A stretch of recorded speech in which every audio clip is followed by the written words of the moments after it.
Quem eram os anciãos, bispos ou presbíteros? Primeira parte. Atos capítulo 20. Comentário de Mário Persona. O versículo 17 de Atos 20 diz que de Mileto mandou Paulo a Éfeso chamar aos anciãos da igreja. E alguns poderiam perguntar que anciãos seriam esses. Nós sabemos que Paulo havia ficado 2 anos em Éfeso ensinando aquela assembleia. No capítulo 19, voltando um capítulo 19, versículo 10, diz: E durou isto, versículo 9, mas como alguns deles se endurecessem e não obedecessem, falando mal do caminho perante a multidão, retirou-se deles e separou os discípulos, disputando todos os dias na escola de um certo tirano, e durou isto por espaço de 2 anos, de maneira que todos os que habitavam na Ásia ouviram a palavra do Senhor Jesus, tanto judeus como gregos. Aqui ele separa os discípulos de entre os judeus, e ele fica 2 anos nessa cidade ensinando a palavra de Deus, exercendo sua função de mestre, o seu dom de mestre. Mas quem seriam esses anciãos? A Bíblia ensina que existem pessoas nas assembleias locais que têm o cuidado do rebanho. Em outras passagens eles são chamados de bispos, em outras de presbíteros, ou aqueles que vigiam, né? Que seriam vigilantes mais ou menos, ou supervisores, que enxerga de cima, olha de cima como que está o rebanho, nas suas necessidades e tudo mais.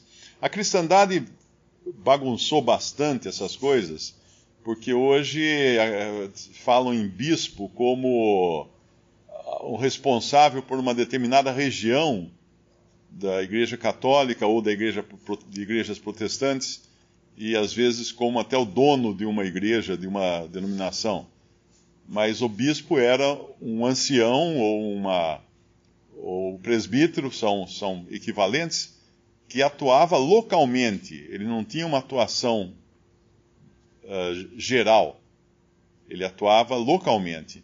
E às vezes confundem também isso com o dom de pastor. Mas o dom de pastor, ao contrário, não é local, ele é universal. Um pastor é um dom de Cristo, ele atua em todos os lugares, ele é pastor onde ele quer que esteja. Ele não é exatamente um dirigente de congregação, como nós vemos dentro da cristandade, mas ele é um que zela pelos rebanhos, ou consola, conforta as ovelhas, mas num trabalho muito mais individual do que os bispos ou anciãos ou presbíteros, que sempre aparecem no plural. As assembleias tinham eles no plural. Então eram irmãos que tinham zelo pelo rebanho, supervisores do rebanho, examinando, vendo as necessidades, vendo como estava o estado espiritual do rebanho, como estava, se a doutrina que estava sendo ensinada estava conforme as Escrituras e tudo isso.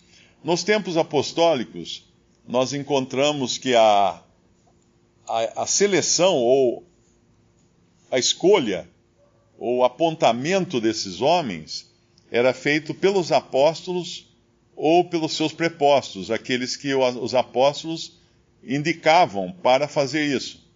Por isso que nós encontramos lá na carta a Tito,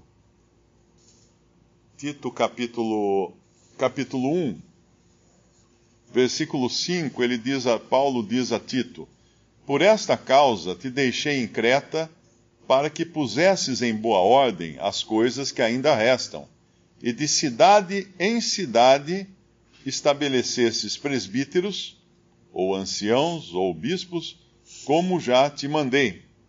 E aí ele dá algumas instruções aqui quanto ao estado moral desses homens. Aquele que foi irrepreensível, marido de uma mulher, que tenha filhos fiéis, que não possam ser acusados de dissolução, nem são desobedientes, porque convém que o bispo seja, que ele já trocou a palavra, Lá no versículo 5, ele chama presbíteros, e agora no singular ele vai tratar como bispo.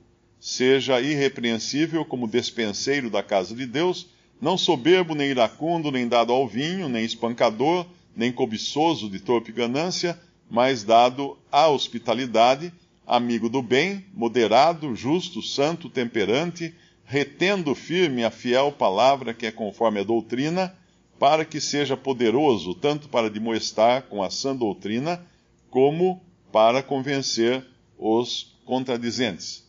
Então aqui ele dá as credenciais desses homens que Tito deveria selecionar, então, ele deveria estabelecer de cidade em cidade. Então, em cada assembleia havia bispos, ou anciãos, ou presbíteros, no plural. Não era um dirigente, mas eram supervisores. O que a gente aprende com mais outras passagens também, é que isso, sendo um atributo especial dos apóstolos, hoje nós não temos mais anciãos ou bispos ou presbíteros ordenados, ou seja, eleitos ou escolhidos ou apontados pelos apóstolos ou por alguém que o apóstolo pudesse indicar. Alguém poderia usar essa passagem, mas está aqui, ele está mandando fazer isso. Sim, mandando Tito fazer isso. É muito importante ler a Bíblia e perceber os detalhes, uma ordem que é dada a quem, e esse tem então que cumprir essa ordem. Lá em Timóteo também, nas cartas a Timóteo, Paulo dá mais instruções acerca desses bispos ou presbíteros ou anciãos. Mas e hoje? A Assembleia ficou sem uma supervisão? Ficou sem uma vigilância? Irmãos que possam exercer essa vigilância? Não.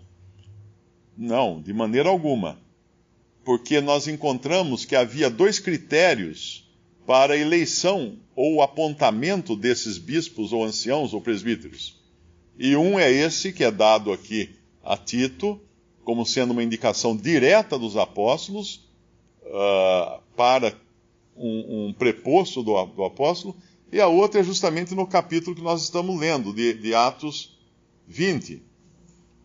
Quando mais adiante, avançando um pouco aqui, nós vemos Paulo revelar o outro aspecto que estava envolvido na constituição dos bispos.